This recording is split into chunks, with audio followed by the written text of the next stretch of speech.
Uh, and this is kind of a big picture question. Bog Mountain says the biggest enemy in sustaining a program at this high level every year is kind of your own self, the players getting big heads, lazy.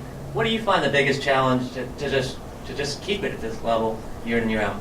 Well, I think it's human nature, and I've sort of addressed this before, and oftentimes talk to our players about it. I think it's a little bit the human condition that when you do well, when things go well, everybody has a tendency to want to relax, get casual, think that they are entitled to certain things, and then they begin to judge the very things that made them successful. And we've had to deal with this with some of our teams in the past. They start questioning and judging, why are we practicing this long? Why are we doing conditioning today? Well, this is the same thing we did that helped you be successful last year. It's the same old sort of human nature instinct that we all went through when we were in school. When you make an A on the first test, does that mean I can take it easy in the class for the next couple of weeks, make a C on the next test, and end up with a B average and be really satisfied with that? So it's a little bit about what are you shooting for? What's your standard? And everybody has to make the decision about what their standard is. And when you shoot for a high standard, sometimes you miss. But if you shoot for a low standard and hit it all the time, I'm not sure that is helpful in terms of allowing you to be the person that you can be, the competitor you can be, or us to be the team that we can be. So these are challenges, and I think those are, when I talk about some of the challenges come from the people that we play, and some of the challenges come from within us. These are the things that I'm talking about that allow you to develop the kind of team chemistry, the kind of standard, the kind of positive energy, the kind of everyone taking responsibility to do their job for their own self-determination. All these things are, and then how hard are you willing to work, and what are you willing to invest in being able to do that? So that is a challenge. It's always a challenge, and each team sort of responds to it a little bit differently, and that's something that is evolving on our team right now, and that's the question, and I can't answer where that's going or what that standard is going to be. I know what we are trying to sort of provide leadership for as coaches, so that we can get the players to buy into the standard that they're capable of, because it benefits them the most, whether it's personal, academic, or athletic, and it benefits our team the most in the long run. Go here with Tony. He's coming with you. Nick, you've talked in the past about the quarterback wins the job when he wins the locker room. Jake did it last year in a game. Can you do it in practice? And if you can do it in practice, what sort of things does the quarterback have to do in that setting to sort of win the locker room? Right. Well, I would hope that somebody can do it in practice. I think, especially when we have 2 scrimmages in the fall, and I think that's an important piece of this. We do all the statistical analysis every day of each quarterback. How many passes they completed, what's their completion percentages, how many interceptions did they throw. We grade them on how they executed and did their job, trying to see, okay, who's playing with the most consistency here. But then you get out there in a scrimmage in a real life situation when the coach is not standing right behind you, and you got to go out there and compete, play on your own, be the leader, kind of take the bull by the horns, and then you have to evaluate, is this guy ready to take that step? And then you hope that he's ready to take the step, if he can do it in that circumstance, to take that step in the game. When the live bullets are flying, and you're playing in a big arena, which our first game certainly will be. So I'm hopeful, that this happens in practice, and we don't have to go into games trying to figure it out. So, 2 years ago with Blake Sims, we went into the game pretty much with him being the guy. last year, we kind of alternated guys a little bit early in the season, and somebody sort of won the job and won the team. And I'm hopeful that that can happen sooner rather than later. Go right behind to Michael. Looking at the receivers, quite a bit of depth, high-end depth on this position. How do you manage that kind of situation? Well, you know, we have 3 or 4 guys that really have played a lot of football here and played pretty well and been productive. Then we have the addition of, you know, a couple freshmen and a couple other guys that are developing, as well as a transfer who has been very productive, you know, where he played. This is a good problem to have. Last year, we really kind of didn't have the depth at receiver, and it was really concerning in terms of if we'd have lost another player, it would have really affected our team. So we would like to have 6 receivers at least that we feel can go out there and play winning football for us. Therefore, we can play more players. They can be more involved in different roles in the game.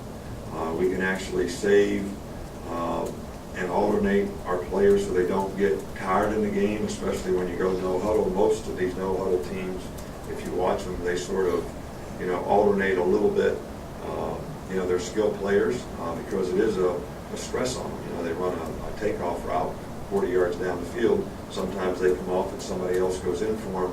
Well, to be able to do that, I think, is really, really important. So I think this is a positive on our team. I'm just hopeful that we can get each and every one of those guys to play at a high level and they can have very productive years. Cecil. Coach, I did want to follow up on one thing. You've had half a dozen players who've transferred over, I guess, since the spring. When somebody comes to you, says they want to do that, how do you handle access to the facilities, et cetera? Well, our policy here is that a player can continue to work out here, but he doesn't really work out as a part of our team if he's choosing to leave our team. And that's pretty much the way we try to manage it. And we've never had an issue with it that I can recall. But you know, and that's how we'll continue to do it. I mean, we don't. I mean, Coach Cochran even helps them work out.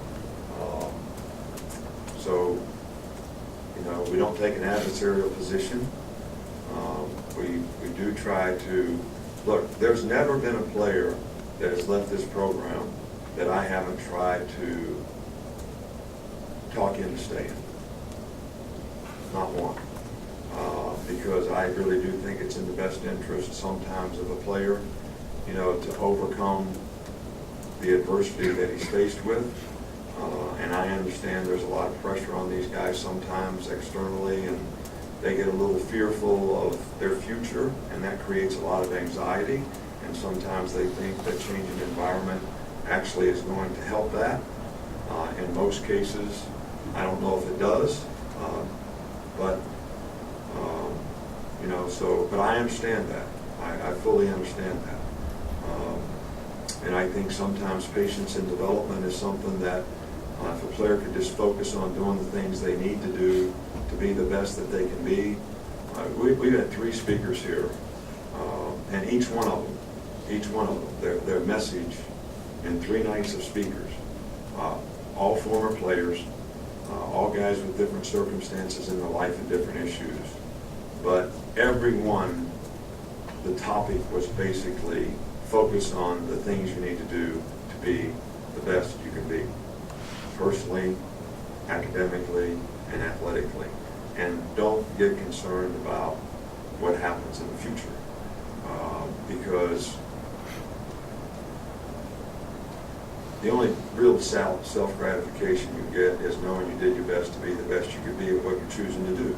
And that's what we've always tried to come up with the players, and we try to do that with the players in our program. And if they don't think they have as good an opportunity here as they do someplace else, we still encourage that. Last question here with Ken.